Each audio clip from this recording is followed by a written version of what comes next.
ঢাকার তেজগাঁওয়ের একটি অচেনা ভবনের আলো তখনও নিভে যায়নি। জানালার কাছে প্রতিফলিত হচ্ছে টেবিলের উপর ছড়ানো কিছু গোপন নথি, কিছু বাংলা হরফে লেখা শব্দ, প্রতিরক্ষা কাঠামো, যৌথ প্রশিক্ষণ, গোপন ধারা ৩।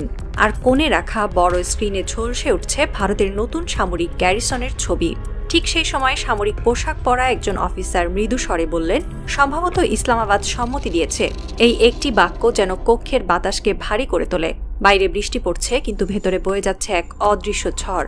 বাংলাদেশ ও পাকিস্তানের মধ্যে কি সত্যিই কোনো প্রতিরক্ষা চুক্তি তৈরি হচ্ছে, নাকি এটি কেবল দক্ষিণ এশিয়ার আরেকটি রাজনৈতিক গুজব? এই প্রশ্নের উত্তর খুঁজতে গেলে দেখা যায় সাম্প্রতিক মাসগুলোয় এমন সব সামরিক ও কূটনৈতিক সংকেত এসেছে যা নিছক কাকতালীয় নয়।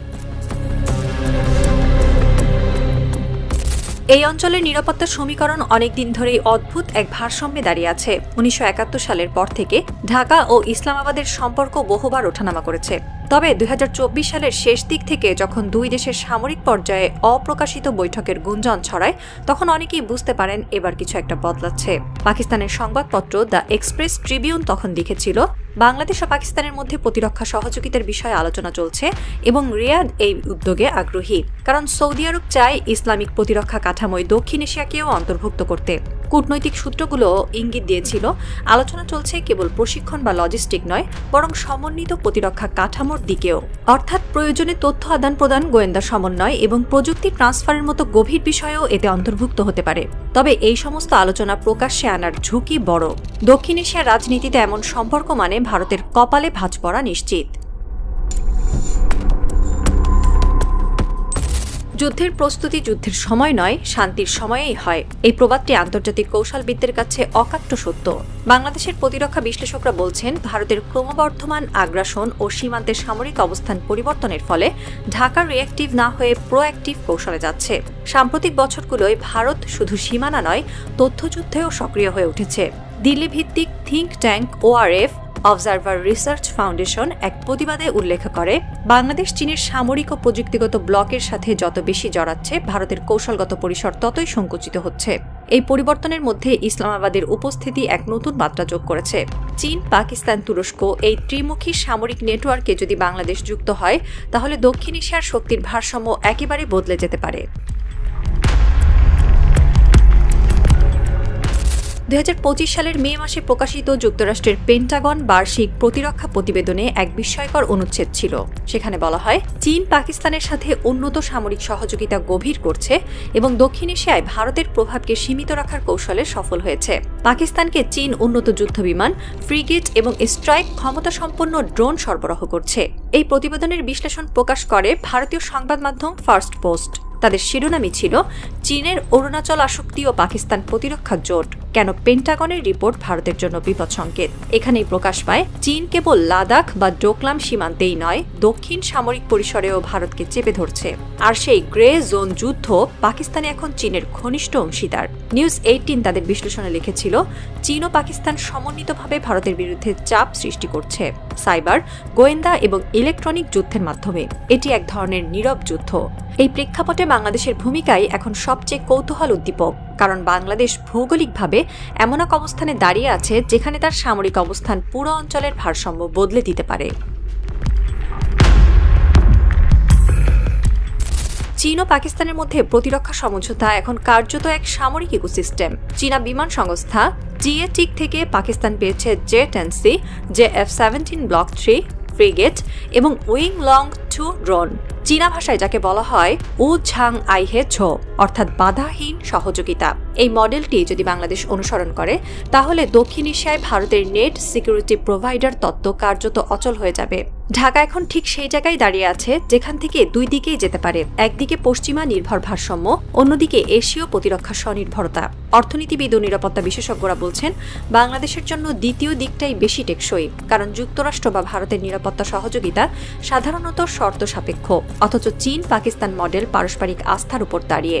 সিঙ্গাপুর ভিত্তিক গবেষণা সংস্থা আন্তর্জাতিক কৌশলগত গবেষণা ইনস্টিটিউট IIS এক প্রতিবেদনে লিখেছে, বাংলাদেশ যদি আঞ্চলিক প্রতিরক্ষা নেটওয়ার্কে যুক্ত হয়, তাহলে এটি শুধু সামরিক নয়, বরং অর্থনৈতিক সুরক্ষার পরিধিও বাড়াবে, কারণ চীন পাকিস্তান করিডোর এখন শুধু অস্ত্র নয়, প্রযুক্তি ও লজিস্টিক বিনিয়োগের কেন্দ্র।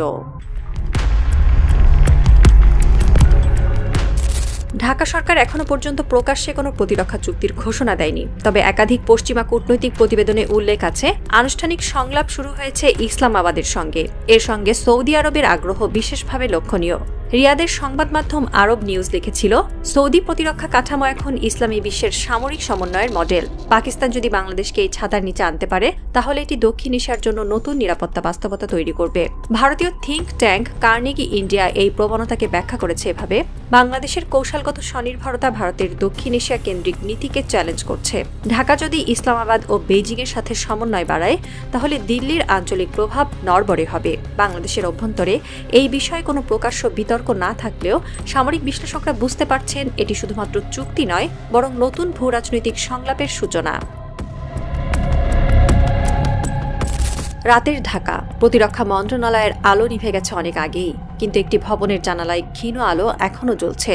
ভেতরে কেউ হয়তো পেন্টাগনের সেই রিপোর্ট আবার পড়ছেন, যেখানে লেখা ছিল ভারত এখন এক ঘন সুরক্ষা বলয়ের মধ্যে ঘিরে ফেলা হয়েছে। এই বাক্যের শেষ অংশটি অনেক কিছু বলে দেয়, কারণ সেই বলয়ের ভিতরে এখন বাংলাদেশও আলোচনায় এসেছে।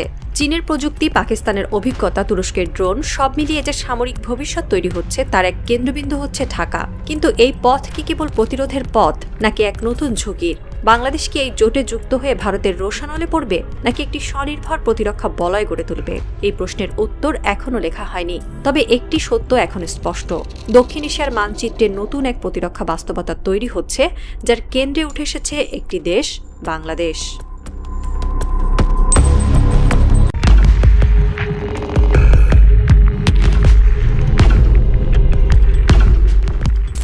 উত্তরের বাতাসে কুয়াশা ঘন হয়ে এসেছে।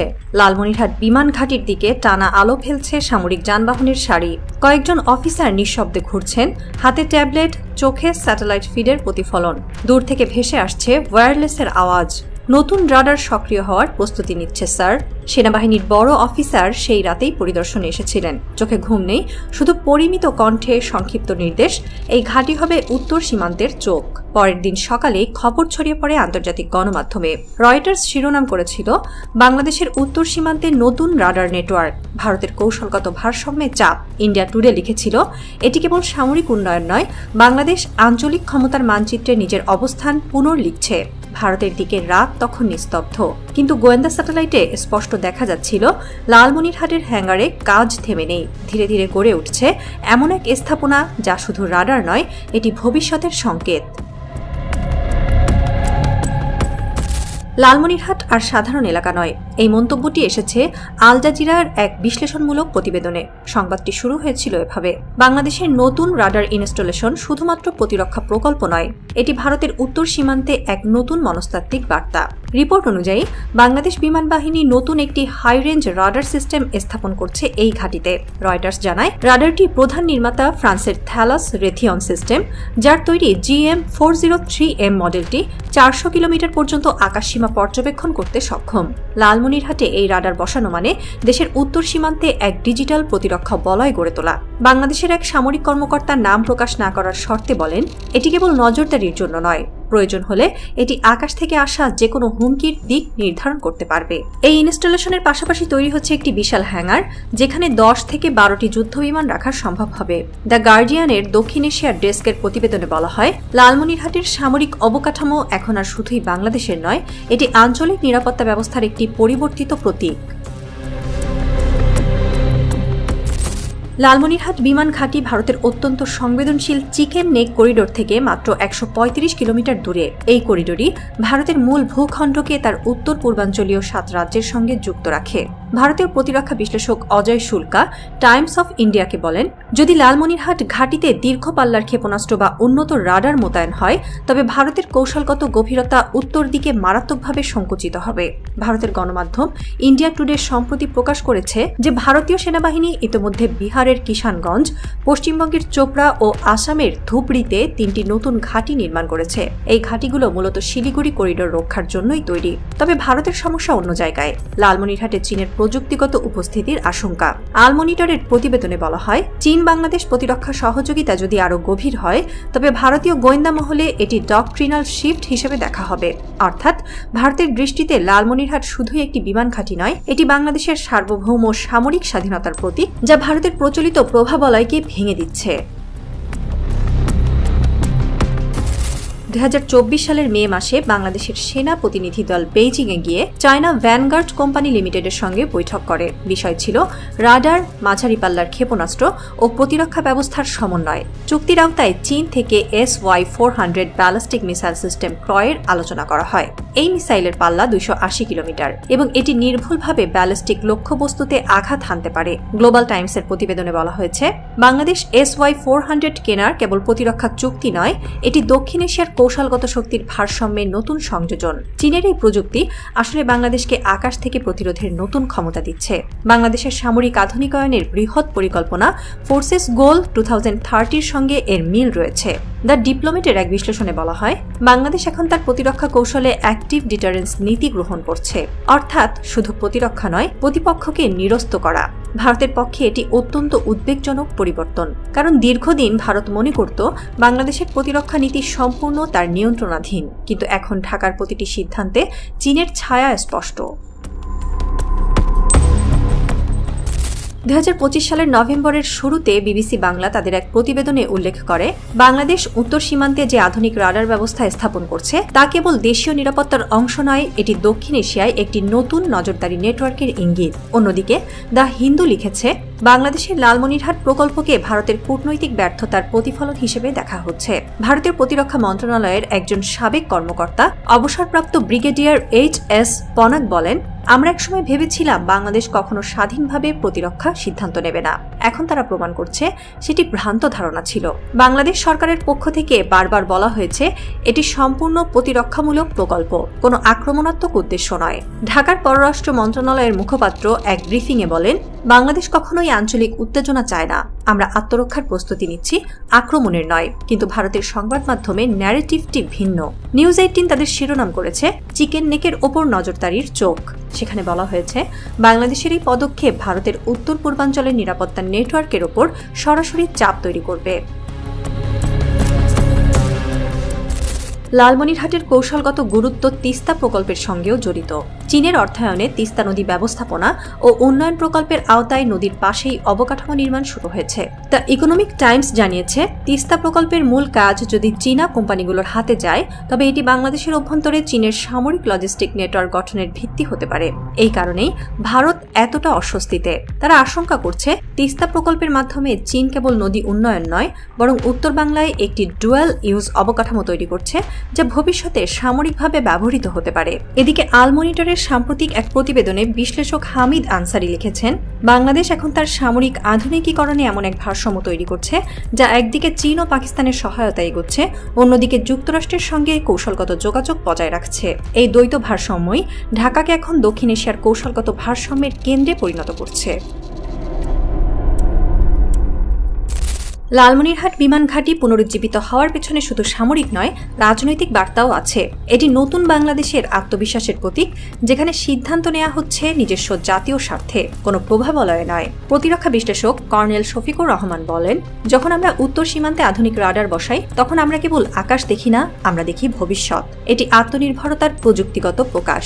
রয়টার্সের সাম্প্রতিক প্রতিবেদন অনুযায়ী এই রাডার নেটওয়ার্ক দেশের দক্ষিণের কক্সবাজার ও সোনাদিয়া উপকূল পর্যন্ত সংযুক্ত থাকবে। ফলে বাংলাদেশের সমগ্র আকাশ এখন একটি একীভূত প্রতিরক্ষা ব্যবস্থার আওতায় আসবে। ভারতীয় গোয়েন্দা সংস্থা র এবং ন্যাশনাল টেকনিক্যাল রিসার্চ অর্গানাইজেশন এই নিয়ে বিশেষ নজরদারি চালাচ্ছে। তারা আশঙ্কা করছে, চীনা প্রযুক্তি যুক্ত হওয়ার পর বাংলাদেশের রাডার সিস্টেম ভারতের সামরিক গতিবিধিও পর্যবেক্ষণ করতে পারবে। কিন্তু বাংলাদেশের অবস্থান পরিষ্কার, এটি তার সার্বভৌম অধিকার। ঢাকা ট্রিবিউনের এক সম্পাদকীয়তে লেখা হয়েছে, বাংলাদেশ যে পথে এগোচ্ছে সেখানে কোনো দেশের অনুমতি প্রয়োজন নেই। নিরাপত্তা নীতি নির্ধারণে স্বাধীনতা রাষ্ট্রীয় অস্তিত্বের মতোই গুরুত্বপূর্ণ। ভোরের আলো ফুটছে লালমনিরহাট ঘাঁটিতে। রাডার টাওয়ারের চূড়ায় এখন নতুন ডিশ ঘুরছে ধীরে ধীরে। দূরে সেনাপ্রধানের হেলিকপ্টার অবতরণ করছে। ঘাঁটির সব অফিসার স্যালুট দিচ্ছেন। অফিসারদের মধ্যে নীরব গর্ব, তবে বাইরের দুনিয়ায় এক অস্থির কৌতূহল। দ্য হিন্দুর প্রতিবেদনে বলা হয়, ভারত এখন বুঝছে বাংলাদেশের প্রতিটি কৌশলগত পদক্ষেপকে আগের মতো উপেক্ষা করা যাবে না। দক্ষিণ এশিয়ার মানচিত্রে ছোট এই দেশটি এখন এক নতুন ভূমিকায়, যেখানে লালমনিরহাট শুধু ঘাঁটি নয়, বরং একটি বার্তা। বাংলাদেশ তার আকাশ নিজেই পাহারা দিতে প্রস্তুত। আন্তর্জাতিক প্রতিরক্ষা বিশ্লেষক ব্রায়ান ওয়েলস দ্য ডিপ্লোম্যাটে লিখেছেন, দক্ষিণ এশিয়ার পরবর্তী নিরাপত্তা অধ্যায়ে বাংলাদেশ থাকবে কেন্দ্রবিন্দুতে। তার অবস্থান নির্ধারণ করবে আঞ্চলিক শান্তি ও প্রতিরোধের ভবিষ্যৎ। সীমান্তে এখন শান্ত, কিন্তু আকাশে ঘুরে বেড়াচ্ছে নতুন যুগের প্রতিধ্বনি। রাডারের আলো যখন উত্তর আকাশ ছুঁয়ে যায়, মনে হয় বাংলাদেশের ইতিহাসে আরেকটা অধ্যায় শুরু হলো, যেখানে আর কারো অনুমতি লাগে না নিজের নিরাপত্তা রক্ষার জন্য।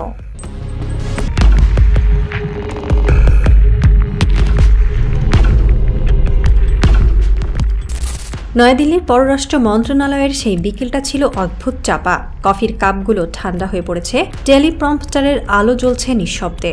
মুখপাত্র রণজিৎ কৌর যখন সাংবাদিকদের সামনে এলেন, তার চোখের নিচে স্পষ্ট ক্লান্তি। কাগজে লেখা এক বিবৃতি তিনি ধীরে পড়ে শোনালেন। আমরা অবগত হয়েছি বাংলাদেশের প্রাক্তন প্রধানমন্ত্রী শেখ হাসিনার বিরুদ্ধে ঘোষিত রায় সম্পর্কে। ভারত বাংলাদেশের জনগণের গণতান্ত্রিক আকাঙ্ক্ষার সঙ্গে সংহতি প্রকাশ করছে। বিবৃতিটি শুনে সাংবাদিকরা একে অপরের দিকে তাকালেন। কেউ বুঝতে পারল না এটা প্রতিবাদ, সমর্থন না নিছক এড়ানো। ঠিক তখনই ভারতের টেলিভিশন স্টুডিওগুলোতে তর্কের ঝড় উঠল। শশী থারুর বললেন, আমি মৃত্যুদণ্ডের পক্ষে নই, যেখানেই হোক। শেখ হাসিনার রায় আমাকে আতঙ্কিত করেছে, কারণ এটি দক্ষিণ এশিয়ার ভবিষ্যতের জন্য অশুভ সংকেত। এই এক বাক্যই দিল্লির কূটনৈতিক ভবনে ধাক্কা দিল। ভারত যাকে এত বছর ধরে নিজের নিরাপত্তা বলয়ে রেখেছিল, সেই শেখ হাসিনা আজ আদালতের রায়ে পরিণত হয়েছেন রাষ্ট্রবিরোধী অপরাধে দণ্ডিত ব্যক্তিতে। আর ভারত, যে একসময় তাকে আশ্রয় দিয়েছিল, এখন নিজেই কূটনৈতিক বেকায়দায়। ভারতের নীতি নির্ধারক মহলে এখন এক দ্বন্দ্ব চলছে। তারা জানেন, শেখ হাসিনাকে ফেরত দিলে সেটি হবে পরাজয়ের প্রতীক, আবার রেখে দিলে সেটি হবে এক অনন্ত বোঝা। দ্য হিন্দু লিখেছে, ভারতের হাতে এখন কেবল দুটি পথ, একটি নৈতিক, অন্যটি বাস্তব, কিন্তু দুটিই তাদের কূটনীতির জন্য ঝুঁকিপূর্ণ। ভারতের সাবেক কূটনীতিক রাজেশ খরানা বলেন, 15 বছর ধরে বাংলাদেশ ভারতের নিরাপত্তা বলয়ের অংশ ছিল। আজ সেই বলয় ভেঙে পড়েছে, আর দিল্লি জানে না কোথা থেকে শুরু করবে পুনর্গঠন। দিল্লির এই বিভ্রান্তি এখন স্পষ্ট হচ্ছে তাদের সরকারি ও বেসরকারি বার্তায়। কেউ বলছে এটি বাংলাদেশের অভ্যন্তরীণ বিষয়, কেউ বলছে আমরা উদ্বিগ্ন। কিন্তু আসল সত্য হলো, ভারত জানে না কিভাবে একটি পরিবর্তিত বাংলাদেশকে সামলাবে। নরেন্দ্র মোদী শেখ হাসিনাকে আশ্রয় দিয়েছেন কারণ সেটি ছিল নিরাপত্তার প্রয়োজন। ভারতের উত্তর পূর্বাঞ্চলে বিচ্ছিন্নতাবাদীদের দমন, সীমান্তে স্থিতিশীলতা এবং চীনা প্রভাব প্রতিরোধে শেখ হাসিনা ছিলেন দিল্লির গেটকিপার। ইন্ডিয়া টুডে বিশ্লেষণে বলেছে, বাংলাদেশে পরিবর্তনের পর দিল্লির প্রতিরক্ষা কৌশল অর্ধেক ভেঙে গেছে। শেখ হাসিনার পতন শুধু রাজনৈতিক নয়, এটি এক গোটা নিরাপত্তা স্থাপত্যের পতন। এখন সমস্যা হলো, সেই গেটকিপারকে ফেরত পাঠানো মানে নিজের দুর্বলতা স্বীকার করা, আবার রাখাও মানে নতুন সরকারের সঙ্গে স্থায়ী বৈরিতা তৈরি করা। ভারতের এক সামরিক উপদেষ্টা বলেছেন, যতদিন শেখ হাসিনা ভারতে থাকবেন ততদিন বাংলাদেশ আমাদের বিশ্বাস করবে না, কিন্তু তাকে ফেরত দিলে সেটা হবে দিল্লির আত্মসমর্পণ। এই দোটানাই এখন মোদী প্রশাসনের কূটনৈতিক কেন্দ্রবিন্দু। কেউ বলছে তৃতীয় দেশে পাঠানোই একমাত্র সমাধান, কিন্তু আন্তর্জাতিক আইনে মৃত্যুদণ্ডপ্রাপ্ত ব্যক্তিকে স্থানান্তর করা সহজ নয়। শেখ হাসিনার বিচার শুধু বাংলাদেশের রাজনীতি নয়, সমগ্র দক্ষিণ এশিয়ার কূটনৈতিক ভারসাম্য পাল্টে দিয়েছে। আল জাজিরা লিখেছে, ভারত এখন বুঝছে বাংলাদেশের পরিবর্তন শুধুমাত্র অভ্যন্তরীণ বিষয় নয়, এটি আঞ্চলিক প্রভাবের নতুন মানচিত্র। ঢাকার নতুন সরকার, যুক্তরাষ্ট্র, চীন, পাকিস্তান তিন দিকেই কূটনৈতিক যোগাযোগ শক্ত করছে।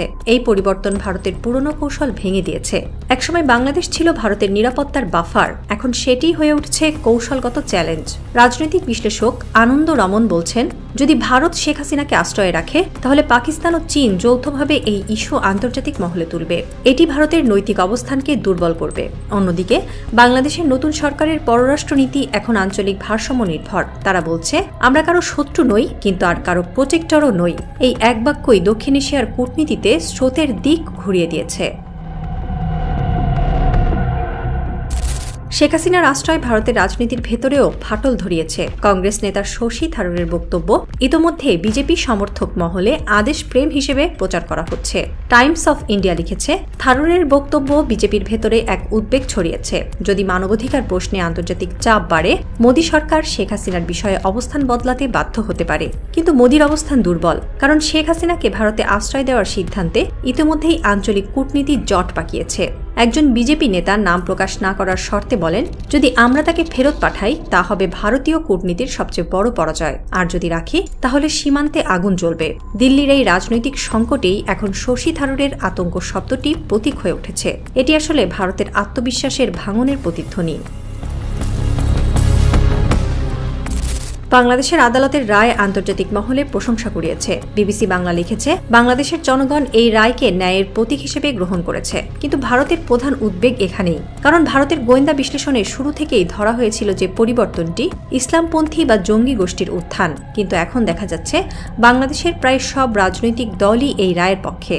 ফলে দিল্লির পূর্বাভাস সম্পূর্ণ ভুল প্রমাণিত হয়েছে।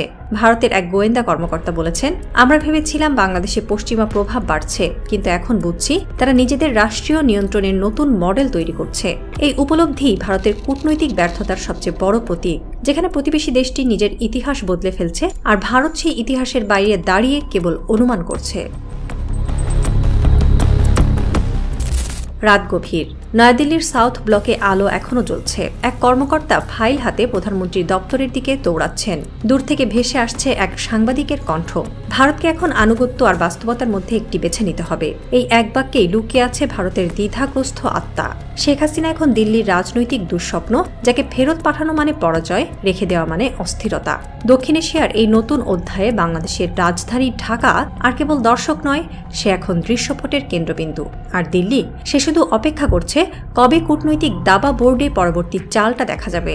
এই খেলায় আর জেতার রাস্তা নেই, বলেছিলেন এক ভারতীয় বিশ্লেষক। শুধু সময়টা বলে দেবে ভারত শেখ হাসিনাকে রাখবে না নিজের মুখ বাঁচাবে।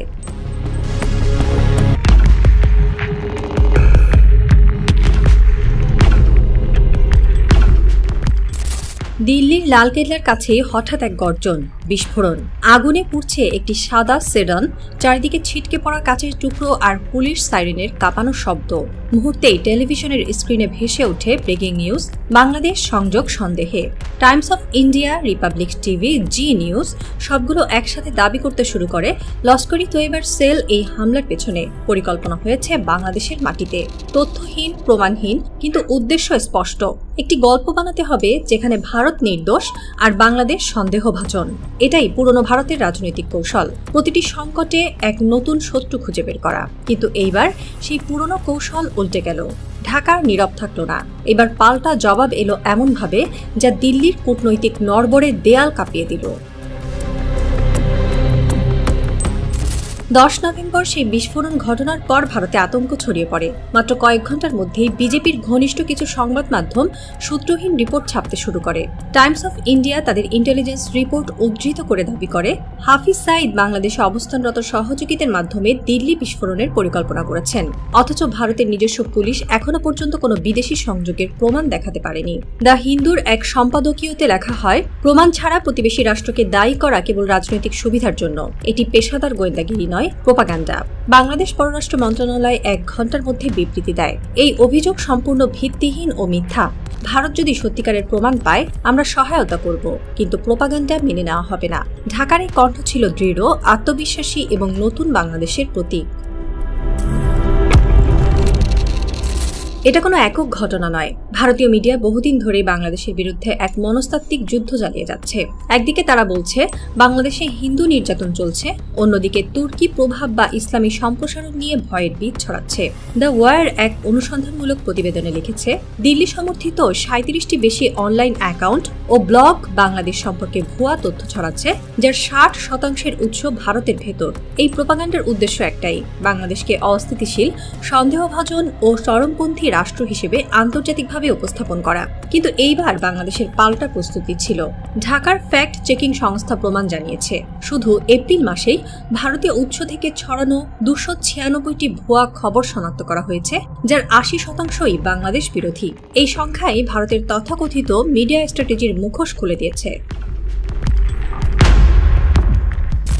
ভারতের অভিযোগের পরদিনই পররাষ্ট্র উপদেষ্টা ডক্টর তৌহিদ হোসেন সাংবাদিকদের সামনে আসেন। তার বক্তব্য ছিল স্পষ্ট ও দ্ব্যর্থহীন। যাই ঘটুক না কেন, ভারতের মিডিয়া বাংলাদেশকে দোষারোপ করবে, এটা তাদের পুরনো অভ্যাস।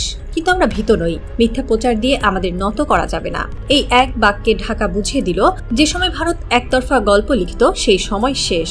এখন বাংলাদেশও নিজের স্ক্রিপ্ট লিখছে। আল জাজিরা লিখেছে, বাংলাদেশের প্রতিক্রিয়া কূটনৈতিক সাহসের উদাহরণ। দক্ষিণ এশিয়ায় ভারতের বড় ভাই তত্ত্ব এখন ক্রমশ প্রশ্নবিদ্ধ।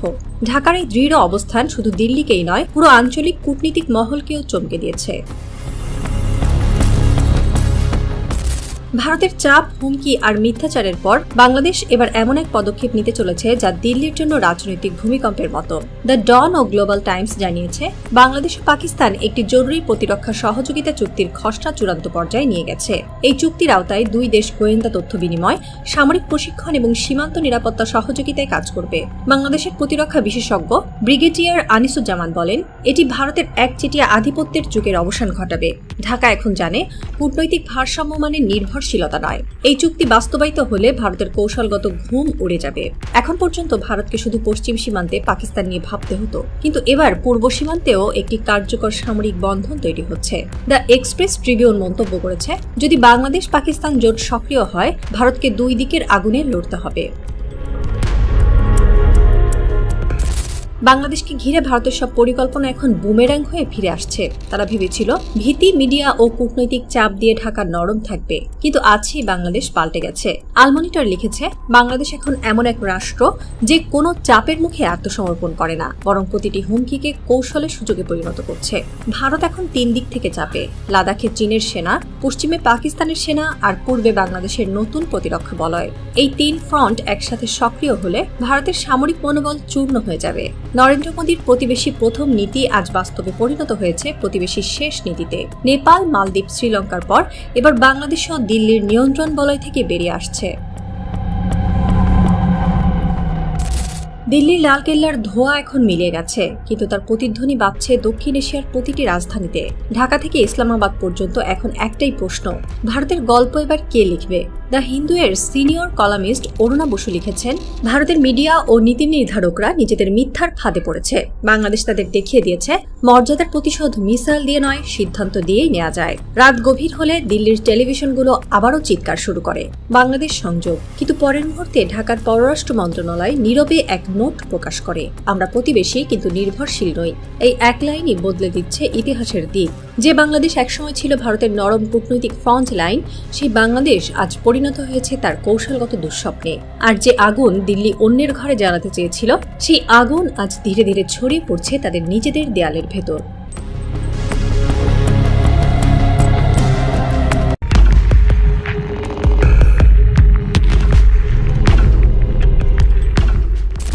রংপুরের মাঠ জুড়ে তখন সন্ধ্যা নামছে, গ্রীষ্মের শেষ আলো কমলা আর লাল রঙে ছড়িয়ে পড়েছে চারপাশে। হঠাৎ হাওয়ার দোল, গাছের পাতায় যেন ফিসফিস করছে কোনো অজানা সতর্কবার্তা। এই স্তব্ধ পরিবেশের আড়ালে বাংলাদেশের উত্তরের সীমান্তে জমে উঠছে এমন এক কূটনৈতিক ও সামরিক টানাপোড়েন, যা শুধু দুই দেশের সম্পর্ক নয়, পুরো দক্ষিণ এশিয়ার ভবিষ্যৎকে ঘিরে আছে। বছরের পর বছর কেউ কেউ বলছিল ভারত ও বাংলাদেশের মধ্যে সামরিক ব্যবধান দ্রুত বেড়ে চলেছে। বাংলাদেশ আপ্রাণ চেষ্টা করেও যেন মিনিমাম ক্রেডিটেবল ডিটারেন্স অর্জন করতে পারছে না। বিশেষত পূর্ববর্তী সরকারের উদাসীনতায় সামরিক গ্যাপ আরও বেড়ে গেছে। এর মধ্যে কোটা আন্দোলনের ঢেউ হঠাৎ সেই একছত্র শাসনের ভিত নড়বড়ে করে দেয়। ক্ষমতার পালাবদলের পরে হঠাৎ করে বাংলাদেশ দেখে নিজেদের আকাশের নিরাপত্তা আর আগের মতো নেই। পাশের দেশ তার চারপাশে নতুন ঘাঁটি গড়ে তুলছে।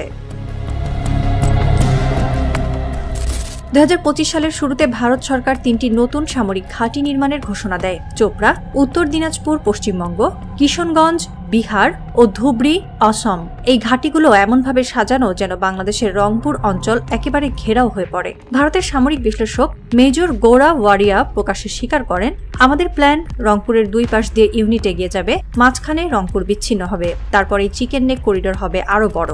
এছাড়া স্বরাজ্য ম্যাগাজিনের প্রতিবেদক জেদি মজুমদার লেখেন, রংপুর ও চট্টগ্রাম দুই প্রান্ত ভাগ করে দিলে একদিকে হিন্দু সংখ্যালঘুদের জন্য স্বতন্ত্র দেশ, অন্যদিকে ভারতের উত্তর পূর্বাঞ্চলকে সরাসরি মূল ভূখণ্ড ভূখণ্ডের সঙ্গে সংযুক্ত করা সহজ হবে। এই বিশ্লেষণগুলো শুধু ভাবনা নয়, সীমান্তের কাছে সামরিক কনভয়, টহল ও বিশেষ এয়ারবেস নির্মাণের বাস্তবতাও।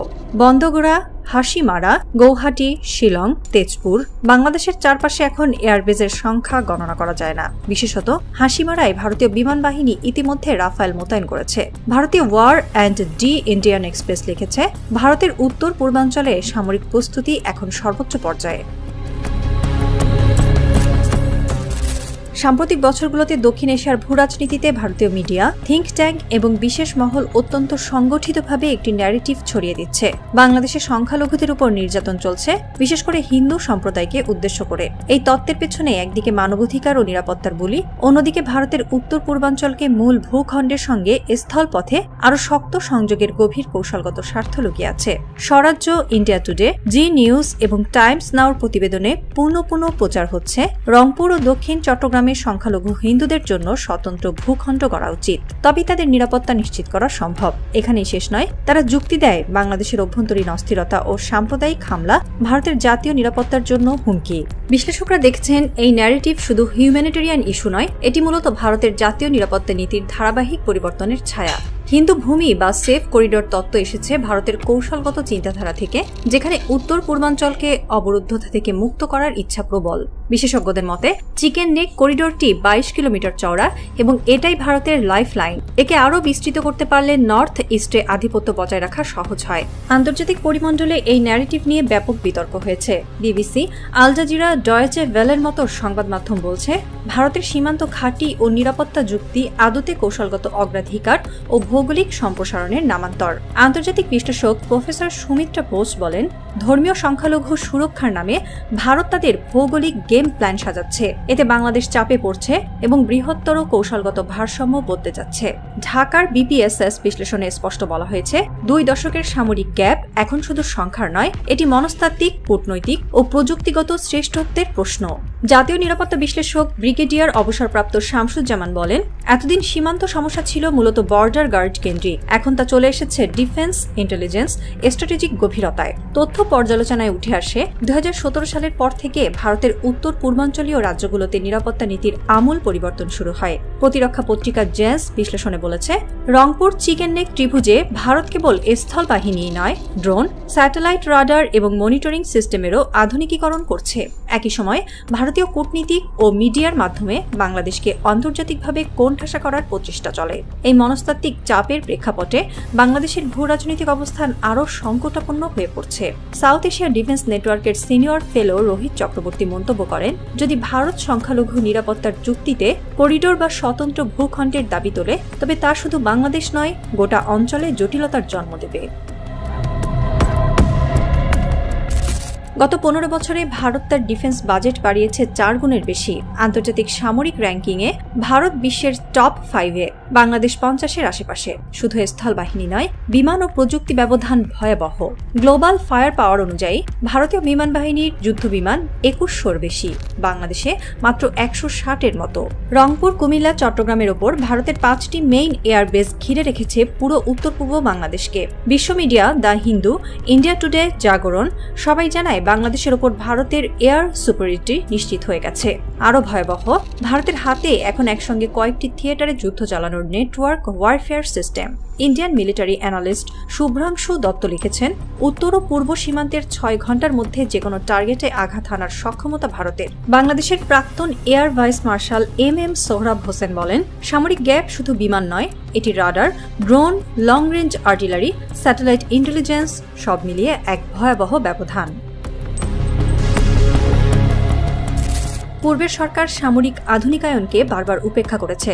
এয়ারফোর্সের জন্য আধুনিক যুদ্ধবিমান প্রকিউরমেন্টে ছিল না কোনো অগ্রগতি। বিপরীতে নতুন সরকার আসার পর বাজেট বাড়ানো হয়েছে। জেট অ্যান্ড সি ও আরও 2টি মাল্টিরোল জেট চুক্তি চূড়ান্ত হয়েছে। ডিফেন্স জার্নাল জেন্স লিখেছে, বাংলাদেশ এখন পুরনো এয়ার ডিফেন্স নেটওয়ার্ক ছেড়ে ফেলে টেকনোলজি আপগ্রেড ও লোকালাইজেশন প্রোগ্রামে যাচ্ছে। নতুন কনফিগারেশনে DS-200T কৌশলগত নেটওয়ার্ক, সেনাবাহিনীতে ড্রোন কন্ট্রোল প্ল্যাটফর্ম ও এন্টি আর্মড গাইডেড রকেট মোতায়েন, এসবের কথা উল্লেখ করেছে সাউথ চায়না মর্নিং পোস্ট। তবু বাংলাদেশের নিরাপত্তা বিশ্লেষকদের মতে 2-3 বছরে প্রতিরোধ সক্ষমতা বাড়ানো গেলেও ভারতের লং টার্ম স্ট্র্যাটেজি ভিন্ন স্তরে। প্রতিটি নতুন সামরিক চুক্তি, বিশেষত চীনের সঙ্গে এভিয়েশন প্রকিউরমেন্ট, তীব্র নজরদারির মধ্যে আছে। ওয়াশিংটন পোস্ট বলেছে, ভারত এই অস্ত্র আপগ্রেডকে আঞ্চলিক ভারসাম্যহীনতার হুমকি হিসেবে দেখে। আর বাংলাদেশের নিজস্ব সামরিক থিঙ্ক ট্যাঙ্ক বলছে, স্বল্পমেয়াদে এয়ার কভার বাড়বে, কিন্তু সীমান্ত ঘিরে ভারতের ঘাঁটি নির্মাণ ও ন্যারেটিভ যুদ্ধ আরও ভয়াবহ হয়ে উঠবে। বিশ্ব রাজনীতির অনিশ্চয়তা। এই মুহূর্তে ভারতের মূল কৌশল হচ্ছে ডিফেন্সিভ কন্টেইনমেন্ট। বিষয়টি কেবল সামরিক নয়, এটি আন্তর্জাতিক চাপ, সন্ত্রাসবাদ, মাদক, সীমান্ত অভিবাসন, সংখ্যালঘু অধিকার সব মিলিয়ে জটিল কূটনৈতিক পরিস্থিতি। আন্তর্জাতিক ক্রাইসিস গ্রুপ বলছে, ভারত যদি উত্তর পূর্বাঞ্চলের নিরাপত্তা নিশ্চিত করতে চায়, তাহলে কৌশলগতভাবে বাংলাদেশকে চাপেই রাখতে চাইবে। ওদিকে বাংলাদেশের নিরাপত্তা বিশেষজ্ঞ ব্রিগেডিয়ার হুমায়ুন কবির বলেন, বাংলাদেশ শুধু অস্ত্র দিয়ে নয়, কৌশলগত অ্যালায়েন্স, তথ্য ওয়ারফেয়ার ও অর্থনৈতিক কূটনীতির মিশেলে প্রতিরোধ গড়ে তুলতে পারবে। এর মাঝে চীন, যুক্তরাষ্ট্র, রাশিয়া, সবার নজর দক্ষিণ এশিয়ায়। German defence analyst Martin Rogers বলেন, বাংলাদেশের নতুন সরকার প্রতিরক্ষা নীতিতে মাল্টিভেক্টর টাস্ক নিচ্ছে, যাতে কোনো একটি শক্তি পুরোপুরি আধিপত্য বিস্তার করতে না পারে। ইকোনমিস্ট লিখেছে, রংপুর চিকেন নেক ত্রিভুজ এখন দক্ষিণ এশিয়ার কৌশলগত দাবার কেন্দ্র। রংপুরের মাঠে গোধূলির আলো, বাতাসে আগামীর উত্তাপ। ভারতের ঘাঁটিগুলো নিঃশব্দে অথচ অস্থিরভাবে নজর রাখছে সীমান্তের ওপারে। বাংলাদেশের নতুন প্রতিরক্ষা পরিকল্পনায় যোগ হয়েছে আধুনিক ড্রোন, মাল্টিরোল জেট। তবু আকাশে এখনও পুঞ্জীভূত আতঙ্ক। রাত গভীর হয়, কুয়াশার ভেতর দিয়ে চোরাগোপ্তা আলো ছড়িয়ে পড়ে। একদিকে ভারতের সামরিক কনভয়, অন্যদিকে বাংলাদেশের এয়ার সার্ভেলেন্স রাডার। কেউ জানে না কখন শুরু হবে পরবর্তী সংঘাত। এটি কি এক নতুন যুদ্ধের সূচনা, নাকি কৌশলগত দাবার আরেকটি গোপন চাল? বিশ্বজুড়ে শ্বাসরুদ্ধকর এক প্রতীক্ষা। রংপুর, চোপড়া, কিশনগঞ্জ, ধুবড়ি, প্রশ্নটা এখনো একই। কে প্রথম আগুন ছোড়ার সাহস দেখাবে, আর কোথায় থামবে এই নতুন দক্ষিণ এশিয়ার সামরিক ছায়াযুদ্ধ?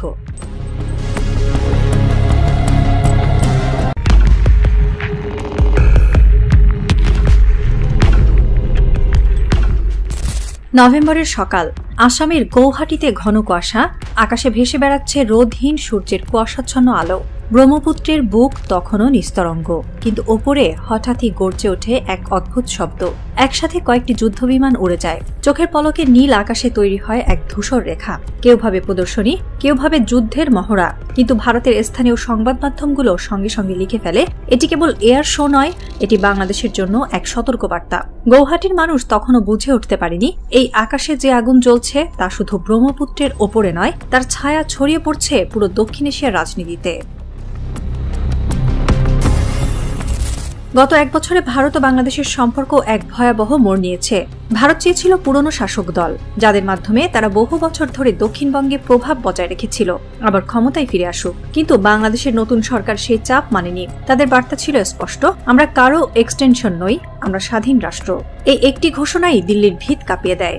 ভারতের রাজনৈতিক কৌশলবিদরা বুঝে ফেলেন, ঢাকা তাদের নিয়ন্ত্রণে নেই। এভাবেই শুরু হয় এক নতুন অধ্যায়, সীমান্তে হুমকির রাজনীতি। ভারতের জাতীয় নিরাপত্তা উপদেষ্টা থেকে শুরু করে প্রতিরক্ষা মন্ত্রণালয় পর্যন্ত সবাই আলোচনায় আনে এক কথাই, বাংলাদেশ এখন প্রো চায়না, প্রো পাকিস্তান এবং প্রো তুরস্ক ব্লকে ঢুকে পড়ছে। এই ন্যারেটিভ থেকেই জন্ম নেয় চিকেন নেকের সামরিক পুনর্বিন্যাস, যা এখনও পুরো উত্তর পূর্ব ভারতের উপর ছায়া ফেলেছে।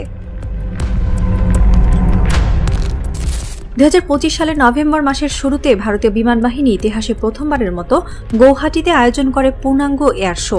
মোট 58টি যুদ্ধবিমান অংশ নেয়, Rafale, Sukhoi 30, Mirage 2000, Jaguar, Tejas এবং পরিবহনবাহী হারকিউলিস। ভারতীয় সংবাদপত্রগুলো লিখল, রাফাল ও তেজস যুদ্ধবিমানের উড্ডয়ন ছিল অসাধারণ। ব্রহ্মপুত্রের ওপরে ফ্লাই পাস্ট যেন এক রণসঙ্গীত, কিন্তু এর পেছনে ছিল এক গোপন বার্তা। একই সঙ্গে ভারতের বিমান বাহিনী ঘোষণা দেয় যে 13 থেকে 20 নভেম্বর পর্যন্ত চলবে উত্তর পূর্বাঞ্চলের সামরিক মহড়া, যেখানে অংশ নেবে চীন, ভুটান, মিয়ানমার ও বাংলাদেশের সীমান্ত ঘেঁষা সব বেস। এবং তার সাথে সাথেই ভারতীয় টেলিভিশন চ্যানেলগুলো বলে ওঠে, এই মহড়া বাংলাদেশের জন্য একটি সিগন্যাল। নতুন সরকার যেন বুঝে নেয় ভারতকে উপেক্ষা করার ফল কি হতে পারে। ভারতের গণমাধ্যমগুলোর রিপোর্টে স্পষ্ট ভাষায় লেখা হয়, চিকেন নেকের দিক থেকে মোহাম্মদ ইউনূসের সরকারের জন্য এটি একটি ওয়ার্নিং। এমনকি কিছু সংবাদে বলা হয় বাংলাদেশের সাম্প্রতিক প্রতিরক্ষা সহযোগিতা তুরস্ক ও পাকিস্তানের সঙ্গে ভারতের নিরাপত্তাকে অস্থিতিশীল করে তুলছে। তবে তুরস্ক ভিত্তিক সংবাদ মাধ্যম টিআরটি ওয়ার্ল্ড এ নিয়ে বিশদ বিশ্লেষণ প্রকাশ করে। তারা লেখে, ভারত তার উত্তর পূর্ব সীমান্তে সেনা ও বিমান উপস্থিতি বাড়াচ্ছে। গৌহাটিতে এয়ার শো আয়োজন করা হয়েছে শুধু উদযাপনের জন্য নয়, বরং এটি একটি সামরিক বার্তা যা বাংলাদেশের উদ্দেশ্যেই দেওয়া হয়েছে। টিআরটি ওয়ার্ল্ড আরও বলে, চিকেন নেক করিডোরের কাছাকাছি এমন মহড়া ভারতের সামরিক মনোভাব ও কূটনৈতিক উত্তেজনা বৃদ্ধির নিদর্শন। এইভাবে এক সাধারণ এয়ার শো হয়ে ওঠে আঞ্চলিক শক্তির প্রদর্শনী। এয়ার শোর পরপরই ভারতের পূর্বাঞ্চলীয় কমান্ড গড়ে তোলে 3টি নতুন ঘাঁটি: চোপড়া, উত্তর দিনাজপুর পশ্চিমবঙ্গ, ধুবড়ী অসম, কিশনগঞ্জ বিহার।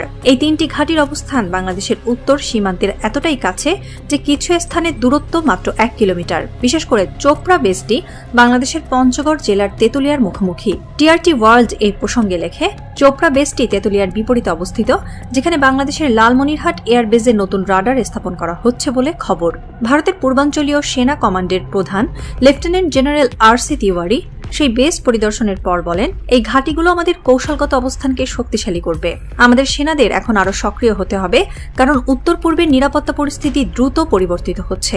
অর্থাৎ ভারত স্পষ্টতই বোঝাচ্ছে বাংলাদেশের সীমান্ত এখন আর শান্ত নয়, এটি এক অ্যাক্টিভ মিলিটারি জোন। ভারতের গণমাধ্যমে এক ধরনের উচ্ছ্বাস দেখা যায়। তারা বলছে, আমরা রাফাল দেখাবো, তেজস ওড়াবো, বাংলাদেশ ভয় পাবে।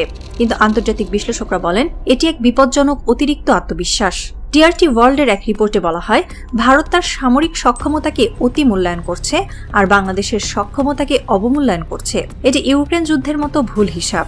বাংলাদেশ এখন শুধু নতুন এয়ারবেস নয়, বরং চীনা রাডার, তুর্কি যোগাযোগ ব্যবস্থা এবং পাকিস্তানি প্রশিক্ষণ সহযোগিতায় নতুন এক প্রতিরক্ষা পরিকাঠামো তৈরি করছে। একজন পশ্চিমা বিশ্লেষক বলেন, বাংলাদেশ এখন দক্ষিণ এশিয়ার মধ্যম শক্তি। ভারতের মতো বড় দেশও যদি মনস্তাত্ত্বিকভাবে প্রাধান্য দেখাতে চায়, তাতে সে নিজেই কৌশলগত ফাঁদে পড়বে। লালমনিরহাট এয়ারবেস এখন বাংলাদেশের উত্তরের একমাত্র পূর্ণাঙ্গ যুদ্ধ প্রস্তুত ঘাঁটি। সেখানে বসানো হচ্ছে নতুন প্রজন্মের ডুয়াল ইউজ রাডার, যা একই সঙ্গে বেসামরিক ও সামরিক নজরদারি চালাতে সক্ষম। টিআরটি ওয়ার্ল্ডের প্রতিবেদনে বলা হয়, লালমনিরহাটের রাডার স্থাপন ভারতের পরিকল্পনাকে উদ্বেগে ফেলেছে, কারণ চোপড়া বেস এখন সরাসরি তার নজরদারির আওতায়। বাংলাদেশের সামরিক মহল বলছে, এটি কোনো আগ্রাসী উদ্যোগ নয়, বরং প্রতিরক্ষামূলক প্রস্তুতি। কিন্তু ভারতের গণমাধ্যমে প্রচারিত হচ্ছে সম্পূর্ণ উল্টো বয়ান। ঢাকা চীনকে বেস দিচ্ছে। একজন বাংলাদেশি কৌশল বিশ্লেষক বলেন, ভারত যা করছে তা হলো মনস্তাত্ত্বিক প্রভাব বিস্তার, কিন্তু বাস্তবে তারা জানে আজকের বাংলাদেশ 2010 সালের বাংলাদেশ নয়। এশিয়ার রাজনৈতিক মানচিত্রে এখন এক নীরব লড়াই চলছে, প্রভাব বনাম স্বাধীনতা। বাংলাদেশ এখন যুক্তরাষ্ট্র, তুরস্ক, চীন, পাকিস্তান সব দিকেই ভারসাম্য রক্ষা করছে। এই মাল্টিভেক্টর ডিপ্লোমেসি ভারতের কাছে অস্বস্তিকর। একজন ভারতীয় প্রাক্তন কূটনীতিক মন্তব্য করেছেন, বাংলাদেশ একসময় আমাদের সঙ্গে পরামর্শ করে নীতি নিত, এখন তারা নিজেদের সিদ্ধান্ত নেয়। এই পরিবর্তনই মূল সমস্যা। অন্যদিকে বাংলাদেশের কর্মকর্তারা বলেন, আমরা কারো বিরুদ্ধে নই, কিন্তু কারো নিয়ন্ত্রণেও নই। এই অবস্থানই এখন ভারতের চোখে বিদ্রোহ। সন্ধ্যা ঘনিয়ে এসেছে গৌহাটিতে। ব্রহ্মপুত্রের জলরাশি নিস্তব্ধ, তবে নদীর ওপরে আকাশ জুড়ে ঘূর্ণায়মান শব্দে ভরে গেছে পরিবেশ। রাফাল বিমানের ফ্লাইট প্যাটার্ন যেন এক অদৃশ্য সতর্কবার্তা।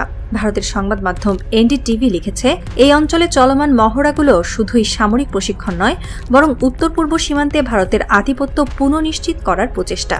একই সঙ্গে টিআরটি ওয়ার্ল্ডের বিশ্লেষণ অনুযায়ী এই এয়ার শো বাংলাদেশের উদ্দেশ্যে এক প্রতীকী ইঙ্গিত। নতুন কূটনৈতিক বাস্তবতায় দিল্লি তার আঞ্চলিক অবস্থান হারাতে চায় না। আঞ্চলিক সামরিক বিশ্লেষক রবার্ট ম্যাককেনা মন্তব্য করেছেন, ব্রহ্মপুত্র উপত্যকা এখন দক্ষিণ এশিয়ার নতুন স্ট্র্যাটেজিক ভেন। এখানে যে কোনো সামরিক পদক্ষেপ সমগ্র অঞ্চলের ভারসাম্য নষ্ট করতে পারে।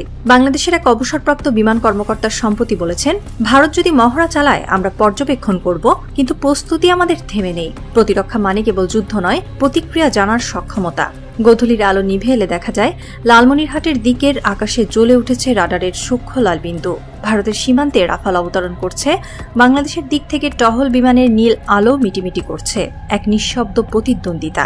সীমান্তে এখন যুদ্ধের ভাষা নেই। দক্ষিণ এশীয় বিশ্লেষক সাউথ এশিয়া ডিফেন্স রিভিউ লিখেছেন, কিন্তু যেভাবে দুটি দেশ তাদের আকাশে প্রতিফলিত শক্তি প্রদর্শন করছে তাতে বোঝা যায় দক্ষিণ এশিয়ায় নতুন এক শীতল যুদ্ধ শুরু হয়ে গেছে। ব্রহ্মপুত্রের ওপরে রাত নামে, আর সেই সঙ্গে নেমে আসে অদৃশ্য উত্তেজনা, যেখানে প্রতিটি রাডার পিং, প্রতিটি ফ্লাইট পথই এক একটা নীরব বার্তা। শান্তি যেন এখন কেবল এক সাময়িক বিরতি, যার পরেই হয়তো ইতিহাস আবার লিখবে নতুন সংঘাতের নাম।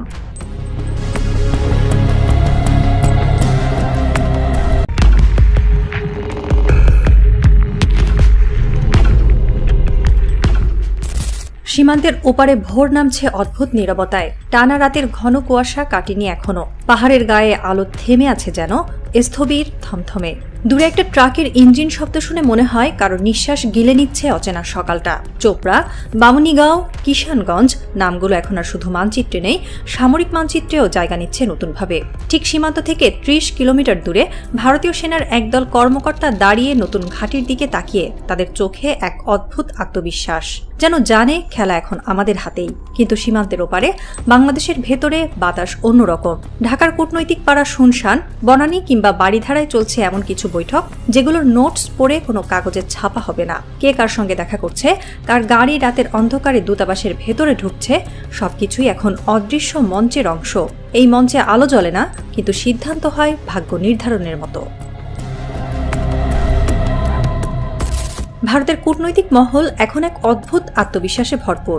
নয়াদিল্লির কূটনৈতিক রিপোর্টগুলো বলছে, বাংলাদেশে যেই আসুক দিল্লির প্রভাব থাকবেই, কারণ তারা শুধু একটি সরকারকে নয়, গোটা ব্যবস্থাটিকেই নিয়ন্ত্রণে এনেছে। এক প্রভাবশালী ভারতীয় সাংবাদিক, নাম প্রকাশে অনিচ্ছুক, দিল্লির সাউথ ব্লকে এসে এক মন্তব্য করেছিলেন, বাংলাদেশ এখন আর কূটনৈতিক চ্যালেঞ্জ নয়, এটি আমাদের এক্সটেনশন। কে ক্ষমতায় আসবে সেটা কেবল মুখ বদলের বিষয়। এই আত্মবিশ্বাসের পেছনে আছে দীর্ঘ ১৫ বছরের প্রভাব ও লেনদেনের ইতিহাস।